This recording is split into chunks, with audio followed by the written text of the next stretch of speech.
Magandang tanghali mga kabay. So ito yung pangalawa ko na approve repair. Job number 39786 letter E. Ang model ito mga kabay dito 5012. So ito po yung rotary hammer na old model ng DeWalt. Meron po to siyang hammer tsaka drill. 2 mode lang po ito. Wala siyang chipping. So ang papalitan mga kabay, carbon brass at kanyang field coil. Ayan po. Ito po yung field coil niya. Yan po yung kakabit natin dito. So tara mga kabay, samahan nyo po ako. So yan mga kabay, nakalas ko na po yung screw. So pwede natin tanggalin to. Ayan. Tapos itong ano niya, tanggalin natin. Yung kanyang lock. Ayan. Bago natin makalas yan, kailangan mo natin tanggalin yung dalawang screw dito sa kanyang brush holder. Ayan. Pero pwede nyo nahugutin yan mga kabay. Tatanggalin ko lang to dahil para isang ano na, isang hugutan na lang.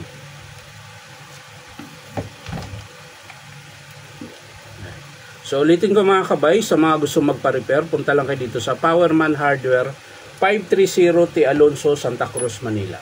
Ayan. So pag linggo naman mga kabay, nagre-repair din ako pag sa amin. Pero madalang lang. Kasi minsan may ginagawa din ako. Ayan. Pero kung gusto niyo magpa-repair ng linggo, punta lang kayo doon sa T91 Musa Street, Sampaloc, Manila. Doon po ako nakatira. Ayan. So hinugot ko na po yung kanyang armature. Okay pa po yan. Brush holder. Ayan. So itataktak lang natin ito mga kabay. Ayan. So kalas na siya kaagad. Ito mga kabay, kaya ko siya, hindi naman siya sunog. Putol po yung pinakaunang rewind niya. So hindi ko na siya maidugtong dahil sagad na sagad siya. Kaya hindi ko na siya hininang. Kaya pinalitan na lang ng bago. Ayan. So ito yung bago niya mga kabay. So kung paano nyo kinalas mga kabay, ganun din po yung pagkabit niya. Ayan. So hindi ko pala nakalas yung isa mga kabay. Ito. Yung kanyang carbon brush. So hugutin na lang natin dito. So ayan mga kabay. Kalas ko na yung brush holder niya. Kailangan kasing kalasin yan.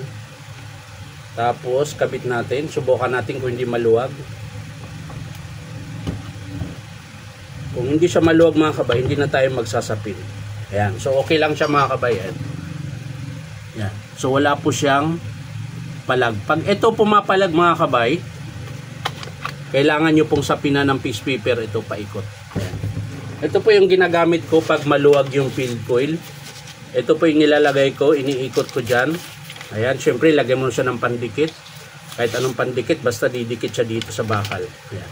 Iikot mo lang ng ganyan. Tapos gugupitin nyo na, yun na yung ipasok dito. Pag maluwag lang mga kabay. Pero kung sakto pa lang, hindi pa bawas yung kanyang field housing, huwag mo nang lagyan. So ito ilalagay natin yung bago. Ayan. Tapos yung kanyang baffle. So hindi naman niya magkabaliktad mga kabay. Hindi yan papasok pag baliktad. Ayan. Kailangan lang siyang pantay. Ayan. So ganun po yung forma niya. Tapos balik natin tong armature mauna. Ayan. I-screwhan na natin. Lagyan natin ng screw. Tapos higpitan natin. So ayan na mga kabay. Tignan natin kung alog. So wala po siyang palag mga kabay. Sa akin kasi inaalog ko ito minsan. Pag umaalog to mga kabay, ibig sabihin sira po yung sleeve niya. So ito mga kabay, wala po siyang alog yan. So okay po siya. So balik natin yung kanyang brush holder. Pero ikakabit na natin yung kanyang carbon. Dahil yung carbon na kinabit niya mga kabay masyadong mahaba, ayan. Tsaka fake po ito mga kabay. Hindi po original yan. Ito po yung original na carbon. Meron po siyang balot. Yung kanyang wire may balot. Ayan. So yan po ilalagay natin dito. Siyempre angat nyo muna yung spring bago nyo ilagay yung carbon. Ayan. Tapos balik nyo siya ulit. Tusok nyo dito sa terminal. Ayan. Tapos siguraduhin nyo na hindi siya sasabit. Kailangan naglalaro siya. Ayan. Ayan. So ganun din po sa kabila mga kabay. Angat nyo muna yung spring. Ayan. Bago nyo pasok yung bagong carbon. Ayan. Tapos syempre pasok nyo rin sa kanyang terminal. Ayan. So yan, naglalaro din po yan. Yan. So pwede natin niya ikabit dito mga kabay sa kanyang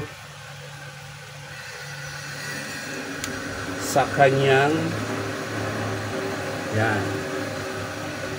Kailangan pantay na pantay mga kabay. Yan. Tapos higpitan natin. So yan mga kabay, nilalagay na natin yung screw sa kanyang brush holder. Ayan, siguraduhin nating mahigpit. Pero yung tamang-tama lang din mga kabay. Baka naman malustrig yung housing nyo. Ayan. So okay na. Balik natin yung lock. Yung pin. Ayan. Dyan po yung sinusuksok sa dalawang butas na yan. Ayan. Dyan po yan nilalagay.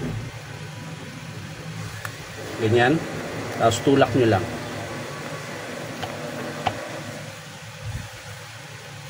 Ayan. Siyempre yung rubber huwag kalimutan. At yan, pwede na natin ibalik sa kanyang housing. Suksok lang natin yung dalawang wire, yung nanggagaling sa switch. Ayan. At syempre, ayusin natin na hindi maipit or mapitpit yung wire. Ayan. Pag nailagay mo na yan mga kabay, pwede nyo na isara. Ayan. Tapos i-screwhan na lang. So ayan mga kabay, isang screw na lang ilalagay natin at matatapos na po tayo. Yan. So testing natin mga kabay. Yan.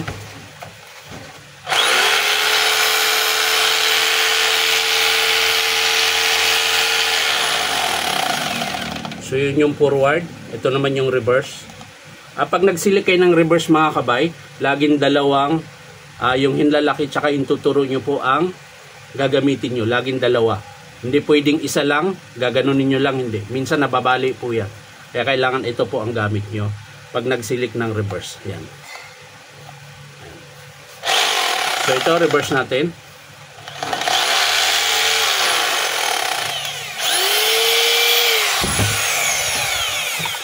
So okay na mga kabay, ang pinalitan lang po natin, field coil at yung kanyang carbon brush. So yan lang mga kabay, maraming salamat sa panunod at palike and share na rin po. Bye bye!